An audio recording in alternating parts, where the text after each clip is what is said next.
I'm 20 years old, I live in downtown Toronto, and I'm a software engineering intern. By any chance, if you found me through Instagram Reels or TikTok, it might seem like everything is perfect and I should be seeing the light at the end of the tunnel. I have a promising career straight out of graduation in less than 2 years. I have a loving family, a girlfriend, and many close friends who have kept me company through my toughest times. I'm very grateful for everything that has been given to me, and I honestly would not swap lives with anyone that I know, so I don't ever want to sound like I'm complaining. But the hardest struggles I went through getting to where I am right now, and also some things that I'm still feeling and worrying about, I guess could be considered my quarter-life crisis. Happens for some people in their 20s who are ambitious and get a little lost. While it might seem all flawlessly planned out on paper, I feel like I don't have anything figured out in life. It was my #1 mission in high school to set myself up to work in a big tech company and make a lot of money. My older cousin is a CS grad from U Waterloo. He was always my inspiration and gave me a glimpse of what it's like to do internships, work in big tech, Bay Area, all the good stuff. I spent lots of time outside of school to do coding projects, all without AI, by the way. I was on that Stack Overflow grind. I loved it. I wasn't some crazy genius building a $1 million startup, but I loved the work that I was doing, and it got me into the University of Waterloo.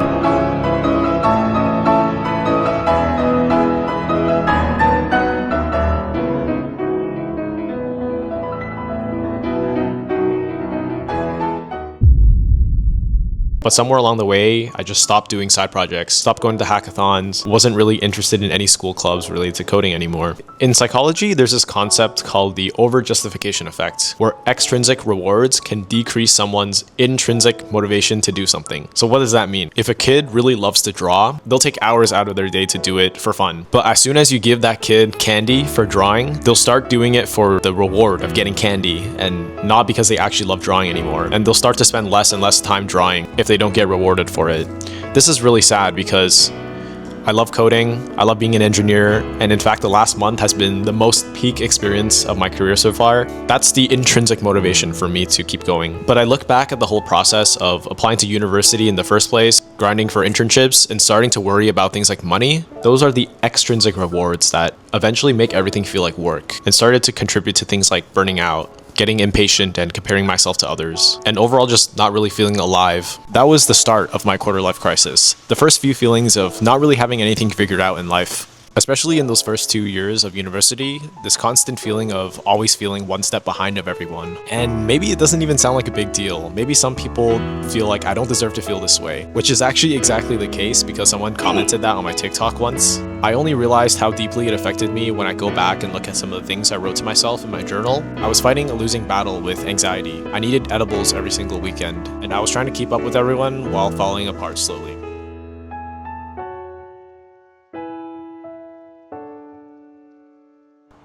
As someone who always carried expectations, I was used to being a very high-achieving person. And the first obstacle came where it felt like I was put in this invisible race of getting all the internships and competing for a salary. During first and second year, I was inexperienced and wasn't really expecting such a shitty job market in tech. People start to share their stories about landing so many interviews and getting multiple offers, while I struggled to land even just one opportunity. It was a pretty humbling experience, and it definitely hurt the ego, I'll admit to that, but it just kept putting me into defense mode, and I found myself trapped in these constant thoughts of, what am I doing wrong? Why them and not me? When will it be my time? With my mindset deteriorating and the journey itself getting a bit harder, I just started to see nothing but ego, trying to prove myself, thinking about the status of working at a big company, hoping to be able to tell other people how much money I make. I know, it sounds really shallow. By the time second year of university came, I completely lost myself. Every day was a struggle because all I did was study and apply to jobs and study, and I started to really hate the process. I focused only on other people's victories and my own defeats, and I was getting deeper and deeper into a cycle of using substances. I was getting pretty dependent on them because I noticed that I would always have low energy and feel really irritated when I was off of them, and I would always have an urge to do them whenever I felt anxious. It took me almost 2 years now for those feelings to finally die down. Some of it just came with locking the fuck in until some of the results started to seem more noticeable.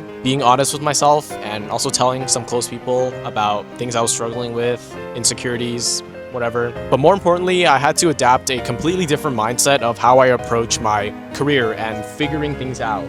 There are a few key factors that helped me shape a much better lifestyle. Things like putting away the ego, choosing the right people to spend time with. I talk about those things in my last video. So going back to why I still don't feel like I have anything figured out, there's a lot of uncertainty about where I'm going to be after I graduate. I absolutely hate the thought of having to do full-time recruiting soon. There's a really big expectation to go to San Francisco or New York or whatever, mainly because of the money and opportunities. I sometimes feel very out of place compared to the other students because I haven't had a chance yet to go to the US, and I feel like it's still part of the expectations that are placed on me. Obviously, I do really look forward to potentially doing one of my last co-ops in the Bay Area, but I also worry about where my girlfriend will be after graduation, and also whether or not I should be leaving my mom and my sister behind in Toronto, because in high school, my dad actually passed away, and things haven't really been the same in my family ever since. Part of me feels like it's a really bad decision to settle down somewhere else and move away right after I graduate.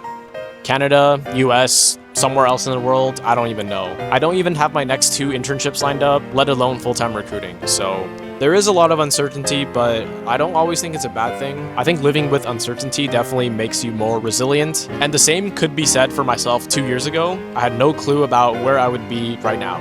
I wish I could tell you that I manifested it all and it became a reality, but it's simply not the case because 2 years ago, all I thought about was becoming a FANG engineer in the States as soon as I can. But in the last 2 years, it's been anything but that. And the growth that I saw in myself was so much more than being just a software engineer. So the only thing I can do now is lock in and trust that the universe will have the perfect plan for me, because I've been starting to see how that's been kind of true for the last few years of my life.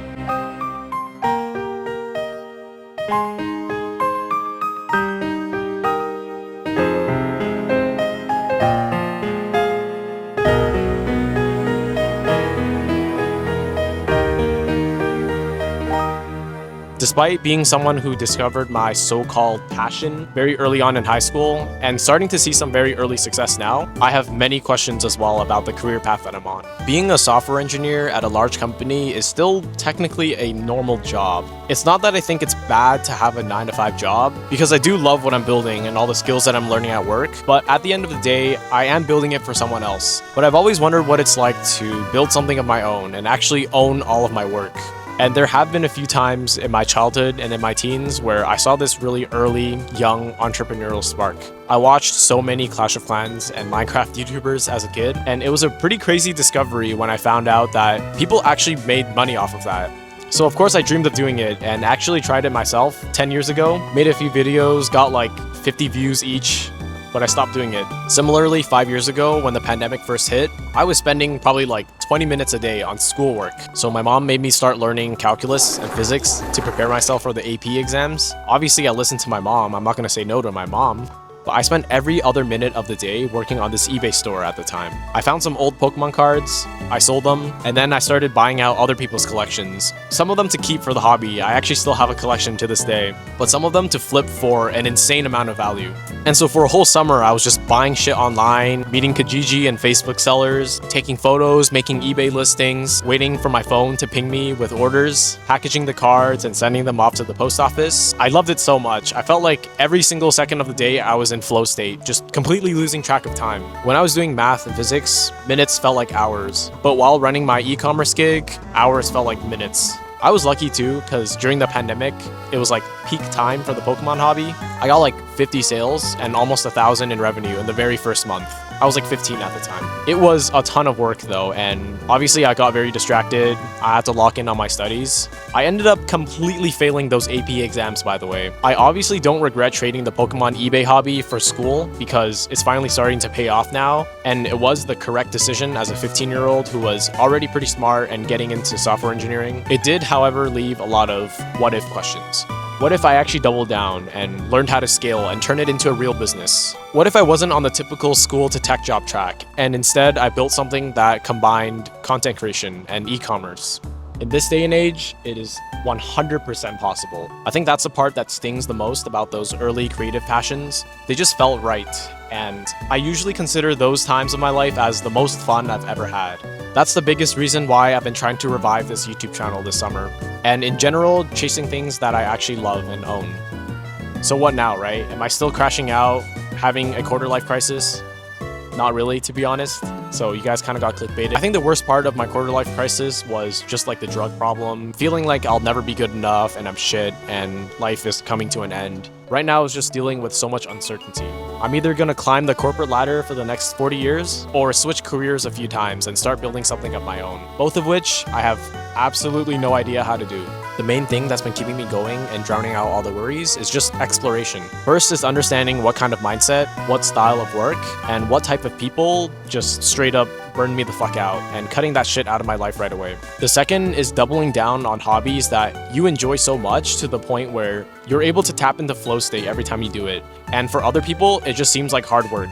For me, that would be running this channel. The third is accepting that nobody in their 20s has anything figured out in life. Half of our time in this existence is just school and video games. We still have to start a family, watch our parents grow old, switch careers multiple times, move to a new city. There's so much more to do. Objectively, there are some things that help you figure it out, kind of, and make you better off, like having good finances, good career, friendships, relationships, physical and mental health. If you have any of those things, there's probably someone out there who would swap lives with you in an instant. So you have to be grateful. If you're having a quarter-life crisis about not having things figured out and feeling behind, you're probably on the right track anyways to improving your life. It's just a test to see how long you can deal with uncertainty and how long you can lock in for. So my hot take is that if you're 20, it's really only a time for self-improvement and exploration, not really a time to figure everything out. So go get the bag, go on that solo trip you've been wanting to do, keep doing those hobbies, go ask that hot girl out in your CS class, because the worst she could do is just say no